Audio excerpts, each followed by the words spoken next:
Hey guys and gals, this is Nagara with, what's this? Santa Claus? Nope, it's a T-34, sending a 120mm surprise. This video is about going hull down and turret down. I've also done a video on sidescraping or reverse angling, whatever you want to call it. There should be an annotation on screen and a link in the description.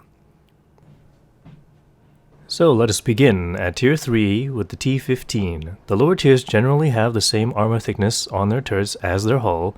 In this case it's 30mm thick, so going turret down is a better option. There's an LTP firing at this T-15 and that has 51mm of penetration. In this case the T-15 has a small strip along the edge of the matlet that is 60mm thick, and that is where the ricochet happened for the first shot. The only target that the LTP has at the moment is the turret. However, you can see it doesn't always bounce shots. In fact, most of these are going through. Actually, right now it's 50%. But here we go. More shots going through, and the commander gets hit as well. What I mean when I say turret down is that I want the vehicle to be entirely hidden from the enemy vehicle, so that the enemy does not have a direct line of sight to your vehicle, and that means that there is no possible chance that it can get a shot in. Unfortunately, in this example, the T-15's commander got hit, and that means the view range is significantly decreased. The LTP is just on the edge of the view range for the T-15 at the moment, and even though the LTP is firing, the T-15 cannot spot it. You get an inkling of the position due to the tracers coming in. However, it's a little bit difficult to avoid damage from enemies you cannot see. So just back off, stay behind the hill, and move around a little bit to not be so predictable. Going up to Tier 6, we have the T-34-85 Rudy, which has pretty good turret armor, but it's not impenetrable, so turret down unless you're going to shoot. The 7 degrees of gun depression will help with just exposing the turret.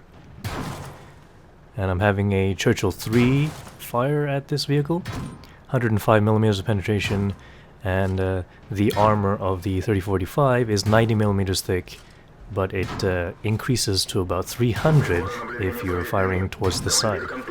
And of course the commander's hatch is a weak point, so you have to watch out for that. Just so you know what I'm talking about, here's the T-3045's armor layout. It's 90mm thick stated in the stats, but when you go off towards the side, there's a little bit of weak point there, and then right here, it just goes up to 300, and then tapers off again. So that's why you're getting the bounces off the side of the turret, frontally at least. At Tier 8 with the T-34, we have 279mm of armor on the turret, and 10 degrees of gun depression, making it incredibly sturdy hull down. The same can be said about the T-29, the T-32, and the T-30, which have similar armor layouts. There are weak points, but moving around and going turret down decreases the enemy's ability to hit them significantly. Now, another vehicle with strong turret armor is the IS-3 at 249mm thick. Unfortunately, it only has 5 degrees of gun depression, so going hull down, while quite easy, doesn't always allow you to shoot back. Also, for that last shot, the shot penetrated just below the turret. I'm going to take a look at it right there, and that is only 110mm thick, so it is actually a little bit difficult to get hull down properly in the IS-3. Now I'm going to show you just how much of the line that the IS-3 can see in this position. It's basically just the turret matlet, and maybe you can get a lucky shot in on the commander's hatch, but it's not a guaranteed penetration. So I'm going to move up a little bit, just enough so that I can hit something weaker. There we go, the lower plate. And then turn right back around and see if the line can start penetrating. And it can, because the line now has clean shots on the hull armor of the IS-3. Now the IS-3 is a much more up-close and personal heavy tank, so we're going to move up a lot closer and show you one of the major weak points of the IS-3. Especially when you're going up against a taller enemy vehicle. And there it is. That is the turret roof, which is only 20mm thick at that position, the whole plate right there. That is only 20mm thick and can get very easily overmatched by a number of enemy vehicles. And that was a shot into the turret once again, so up close it's still very good. Unfortunately, being a taller vehicle, the Lion can just aim down and shoot into the hull armor, which is not very effective at this angle. There are also vehicles with excellent gun depression that are not coupled with an armored turret.